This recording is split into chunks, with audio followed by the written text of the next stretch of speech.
prašom klausti, aš tikiuosi, mes turėsime tokį gana demokratišką pokalbį ir demokratišką diskusiją. That 70 people came here from all around the world. They're all aquatic warbler experts of the world, probably. Not all, but most of them.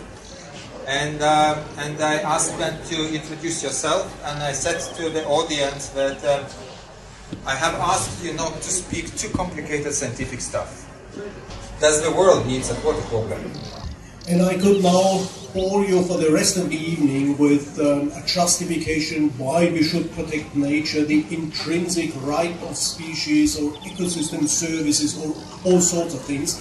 I could spend hours talking about this. And since then, this species is like a red lining. So working with Aquatic Warbler makes friends internationally. Visada, kai pradedi domėtis paukščiais, iš pradžių domiesi visais. Tai pasirinkau pelkių paukščius.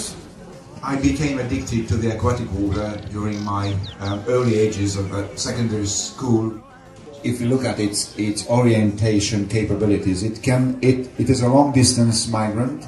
It means that it has to cross the Sahara to reach its wintering grounds, and they can probably find the exact places between the furthermost areas in Siberia or in Belarus and the wintering sites in Western Africa, which is many thousands of kilometers, and they find exactly the way to and from. What's so much interesting about this species? Why are they so special? I think you have to clarify this a little bit what you said, and maybe we should stop the camera now.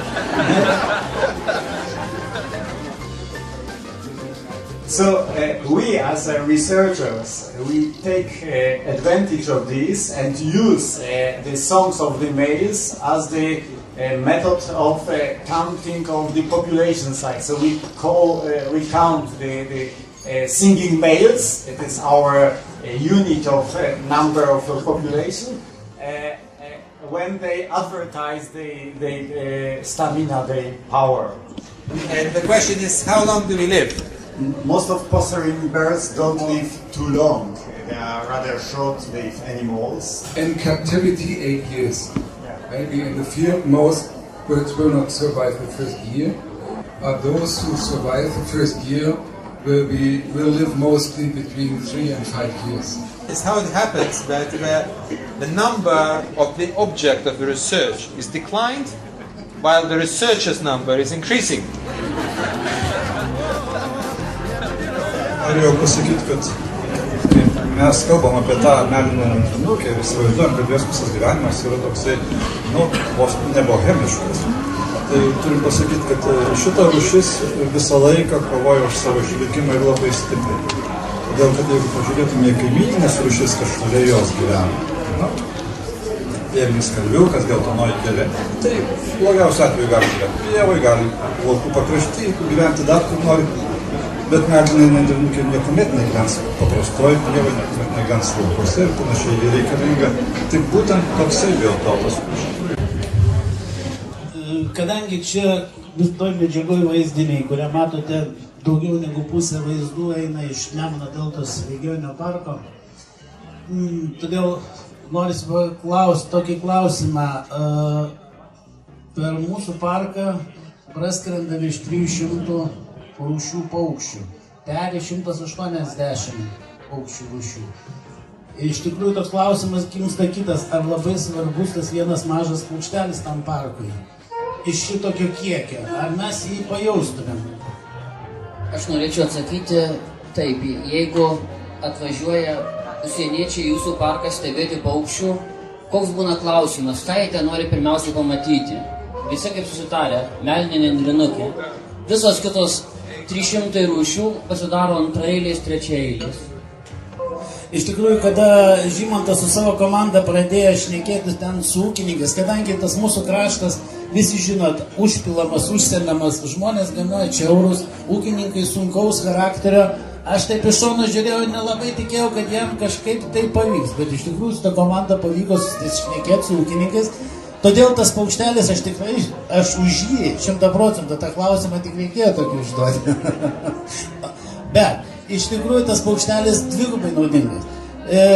kadangi pradėjot bendrauti su ūkininkais, tas kraštas yra visa strategija nustatyta taip, kur vanduo ir vėjas kuria gyvenimą. Faktiškai galima būtų dadėti dar šitą, kur vanduo, vėjas ir šitas paukštelis dėtų nendrinukė. The question is, the big willingness to see this bird, wouldn't it destroy this bird? I mean, the tourists really want to see it and so on. Would it disturb and finally destroy the bird? It could be the danger, but I think we have also experienced how to avoid it. For instance, the boardwalk, which was established in the Yepcha marshes, which provides fantastic possibility to watch the birds without disturbing them. So there are techniques to build infrastructure to see the birds, but not to disturb them. Well, it's not really a question. I just want to say that about a few words about the interest of the conservation efforts we are developing for the species. I'm coming from France, and in my country the species is just a migratory bird. And we have also a lot of people asking us, why do you spend so much money, so much time to preserve this kind of species, particularly during this time of crisis? And my answer is that we consider that it's very normal and it makes sense to protect painting, to protect a Shire, Picasso, to protect a church, to protect a castle. But in my opinion, it's the same thing for a bird. It's all heritage, it's a natural heritage, and it has the same sense to protect a bird as to protect a castle or painting or a script. Or We talked about is a lot general points about nature conservation and bird protection. What we did not get across so far is the uniqueness of this bird, and the most important point here is that it's so incredibly rare. So my answer to city folk, when they say, why the aquatic warbler, why exactly this bird? My answer would be, there are 20 times more African elephants in the world than aquatic warblers, 20 times more. With most European species, when they go extinct in Europe, we still have many of them in Siberia or in northern Africa or so. If the aquatic warbler goes extinct here, it's gone from the planet.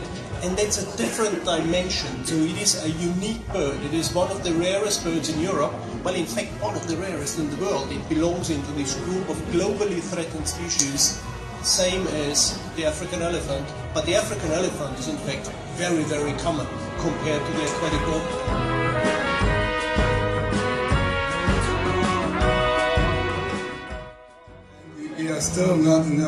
We do not know yet really whether the genetic differences in structure in the population has any effect on his survival.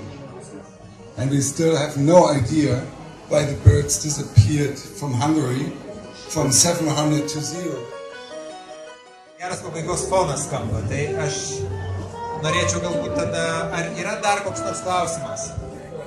Va, kišenė aš turiu štai tokį dalyką, čia ne piliulės kokios nors naktiniuose klubuose, kur būna, ar kariškis, bet tai yra granulės pagamintos Žuvinto biosferos rezervate iš žolės, tai reiškia teritorijų, kur gyvena meldinė nendrinukė. Ir iš tiesų tai yra būdas, kaip įprasminti ūkininkavimą toje teritorijoje, kai yra nušienavimas šienas, gyvuliai šieno taip vėlai neėda, nes šienavimo terminas yra po rugpjūčio mėnesio. Mes turime rasti kitą būdą, kaip naudoti tą žolę ir paskatinti ūkininkus ūkininkauti. Tai va šitos granulės yra viena iš galimybių. Jeigu mes miestiečiai norėtume, jog mūsų radiatoriai šilti būtų nuo tokių granulių, tai jau būtų labai didelis žingsnis. Thank you very much for participating.